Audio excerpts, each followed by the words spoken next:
पुरुषों के बारे में एक बहुत दिलचस्प बात ये भी है ना कि उनकी विदाई कभी भी बाजे गाजे के साथ नहीं होती। वो बस अपने सामान के साथ जिम्मेदारियों को समेट कर यूं निकल देता है। और उसकी ज़िंदगी ऐसी है ना कि उसे भी पता है कि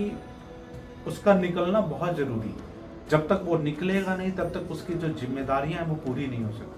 और आपको ये जानकर आश्चर्य होगा कि एक बेटी की विदाई तो उसके विवाह के समय होता है, लेकिन एक जो बेटा होता है ना घर का, उसकी विदाई जब भी वो काम से घर आता है और घर से वापस जब काम को जाता है वो विदा होता है। शायद किसी को पता नहीं होती, लेकिन उसके माँ की जो आंखें होती है ना, हर विदाई पे उसकी आंखें नम होती है। और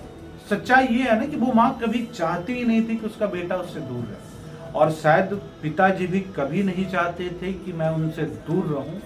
लेकिन उन्हें भी पता था कि मेरा दूर रहना बहुत ज़रूरी है ताकि हमारा परिवार चल सके, हमारा घर चल सके और मेरे माँ बाप समाज में अभिमान और गर्व के साथ कह सके कि मेरा बेटा भी कमाता है। आपको तो पता है आज समाज में काम करने वाला और कमाई करने वाले की क्या वैल्यू है, और जो नहीं काम करता है, खास करके जिन्होंने बिजनेस शुरू किया, स्टार्टअप स्टार्ट किया, उनको लोग समाज में जब तक उनका स्टार्टअप रिकॉग्नाइज नहीं हो जाता ना, जब तक वो रियल लाइव नहीं हो जाता ना, तब तक उनको समाज वाले लोग जीने नहीं देता है। तो जब घर का लड़का बाहर निकलता है ना, और जब समाज को दिखने लगे कि नहीं अब वो अपने पैरों पे खड़ा है, तो उसके माँ बाप की का जो इज्जत है, सम्मान है ना, वो सामाजिक स्तर पे, क्षेत्रीय स्तर पे बढ़ जाता है। और जब तक उसका लड़का कमाना शुरू नहीं करता तब तक माँ बाप को बहुत